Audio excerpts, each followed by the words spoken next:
What's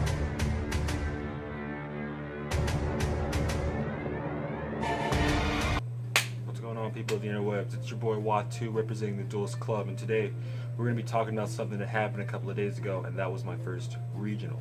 Now, okay, so I started recording this around Monday, and it's Wednesday now, mainly because I really didn't know what to talk about, and I kept stuttering over my words, and I didn't really give myself a chance to kind of think and like assess over what happened and what I want to talk about, and I just started talking about everything, and I didn't want to do that. So now we're, doing it on a Wednesday. Alright, so disclaimer, alright, 2 disclaimers. One, I'm super tired, I just woke up. And the other thing is, I want to bring up the Duelist Club and how good they did, because I feel like if I don't do that, then I'd be doing a disservice, because they did really good. Let me see what all happened. Okay, so Josh made top 32, so he's going to be doing his deck profile for anybody who's playing Pendulum Magicians. Luke, he entered a win-a-mat tournament, and he won that. He ended up winning an $80 mat, so he's going to be doing his deck profile as well. Justin did pretty good. In terms of the people who placed, he made it into the upper half of the people there, so that means, we had like 191 people there for the tournament, and he made it into like the upper half. I don't know where, it's somewhere along the lines between like 101, around there. I don't remember where. Forgive me. If Justin ever, makes a video or puts on the channel, he can tell you. And we also had a friend with us. I'm not going to bring up his name just in case he doesn't want his name out there, but he also did really well. I think he was right behind Josh, actually. Like they were both really close. They did really well. All right, and then there's there was me, and I don't really think I did all that well. I did pretty well for myself, anyways. Like I told myself what I wanted to do, and that was within the first 3 matches I wanted to win 1, which I did. So that's cool. And I went in there, I played Dinos again, mainly because I was like, I can't just leave it. Because some of you guys know, some of you don't know. I don't know if I brought it up on the channel, but I don't have money to just spend on cards. Like, Regeki, it's like a $30 card, and I can't even really get that right now. You know what I'm saying? I'm just kind of put in that situation as to where if it's a good deck and I can afford making it, then I'll play it. But other than that, I'm not gonna play the deck, or I'm not gonna play the card. But the Duelist Club helped me out. They gave me some extra diagrams and some extra deck monsters that I needed, and some cards that I needed for my deck in general. And I appreciate that so much. I'm saying they were willing to help me out to do decently okay at this tournament, even though I really didn't. I feel like they really did try, and I thank them for that. Okay, so I want to talk to you guys about how I felt during regionals, and some of the things that went through my mind as I started playing. Alright, so I was pretty nervous. Most people are nervous. I'm not really one to just be like, oh, I wasn't nervous. No, I was pretty nervous. Some people knew the Duelist Club, they knew, but it was cool. I got to meet new people and get some free stuff, so that was pretty cool. All in all, I was okay. I was okay pretty much the entire time. Alright, so now we're going to talk about the duels that I had for the tournament and how those went. Okay, so I'm not going to spend a whole bunch of time on there because I can go on and on and on, but I'm just going to kind of keep it straight. Alright, so first match I ended up going against Dark Magicians, a really good deck that I wasn't prepared for. I didn't think anybody would be playing that. I just assumed everybody would either play True Draco or like Pendulum Magicians, but I have to remember this is like a regional, so it's like people usually bring the decks that they want to play, the decks that they feel like they can win. So it was my bad. I wasn't prepared for it. I go in, I meet this guy, we're talking, he's pretty cool. I told him I was nervous or whatever, and because he could see it in me that I was like a little nervous about it. He asked if I had a deck, if I had like a mat or whatever to put my cards on. I said no, I left it at home. And some of you guys already know, whenever you watch my videos, I have like this hard mat that's in my videos. I don't know where it is. I thought I lost it. I found it recently. Yeah, I told him that I didn't have mine, and he was like, oh, here. Gives me a free mat, a free play mat. And I was like, yo, that's dope. Because I didn't expect anybody to be so nice, because usually you hear stories about how people steal and how you have to have your guard up at all times, you know what I'm saying? And yes, of course, someone did steal. Someone stole a ghost rare, a ghost rare Stardust Dragon, and had sold it off to somebody, and a guy came back trying to get it back, and I guess he didn't get it back, so that's $200 gone. That's aside the situation. Alright, so first deck I ended up going against.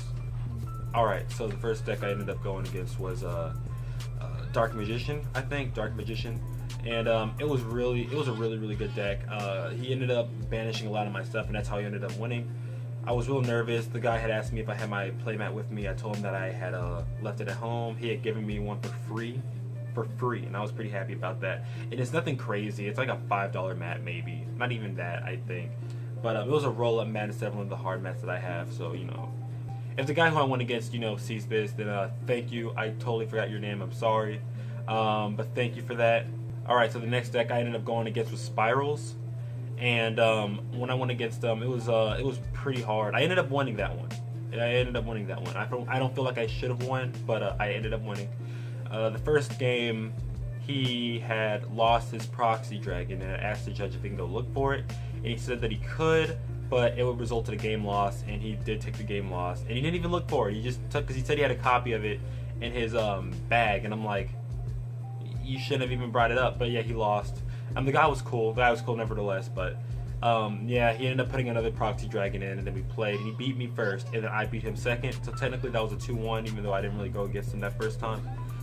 So yeah, I ended up winning that one. Pretty hard. He's a really good Yu-Gi-Oh player, and with me, I just ended up drawing really well. So yeah, I mean, there we go, 1-1. Next match, I ended up going against a deaf person. Now this is where I wanted to actually spend my time and talk. So I get there, and this guy, you know, he's deaf. So every so often we would have to use this notebook to talk to each other, because it felt like we were having problems speaking to each other. So we would have to do that. And as we were playing, because he was playing Paleozoics, he had played this card, Necro Valley, I think, yeah. And he had played it in the graveyard. Keep in mind, 'cause, you know, you could just assume, hey, you know, the guy probably thought that it was his field spot. That's where he put the Necro Valley. I'm like, no. So what happened was, I had played set rotation. So, you know, I'm playing Dinos. I gave him Lost World, and I kept Dragonic Diagram, of course. And you know, as that was going on, he ends up playing Necro Valley in the grave, and I'm like, are you sure you don't want to put that in your field? Because you can't, because of set rotation. And he was like, no, you can play it in the grave. And he was trying to use his effect in the grave, and the effect was anything that would have an effect in the graveyard doesn't work anymore. And I'm over here like, but that's all Dino though. I mean, without that, I'm kind of screwed. I'm like, there's no way that that's how it works. So I called over a judge, like the first time I've ever had to call up the judge.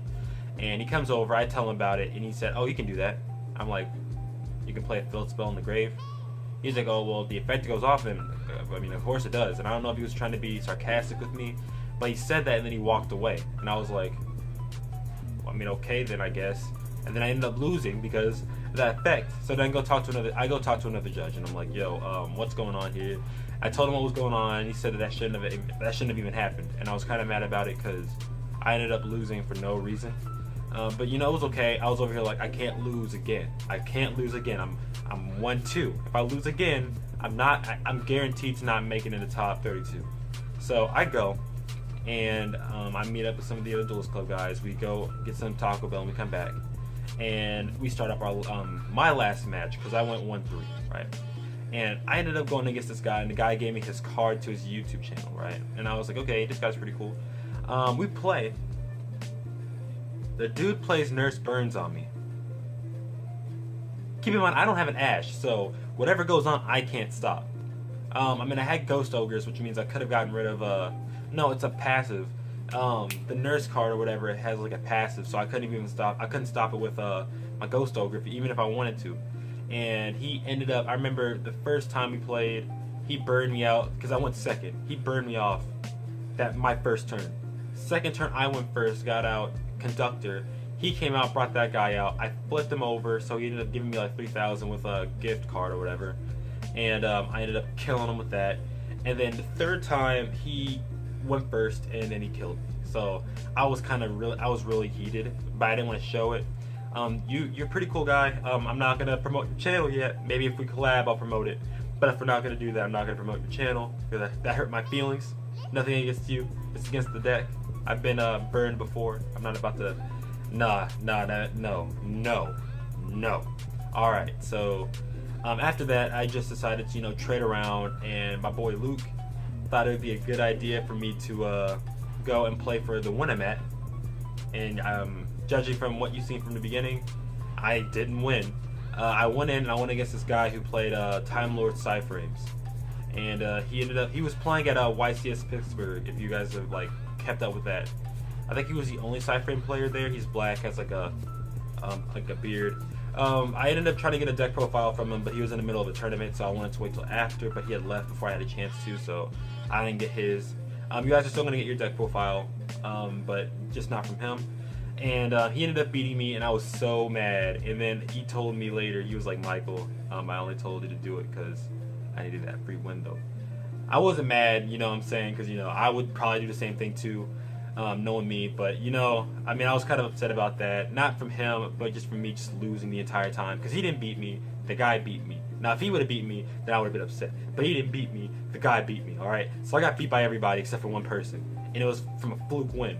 And I'm kind of hurt about that, but you know what? All in all, I'm still happy about it. Basically, how I'm feeling about this whole thing was, it was pretty cool. I ended up trading a whole bunch. I got a lot of trades. My trade stock is a lot better now because, whenever you're new to Yu-Gi-Oh and you're not buying things online at the beginning, you have a whole bunch of bad cards, or not really bad cards, just cards from structure packs, and it's just no one's really gonna want those. But I did end up trading out some cards and got some better cards to put into my trade binder, so I can do that now. I can trade and it not be embarrassing. And all in all, it was pretty fun. It was a pretty fun experience. I think my favorite Yu-Gi-Oh memory. I don't think I'll ever forget it. But that's pretty much all I wanted to talk about. I guess it's a success. For me, it was a failure.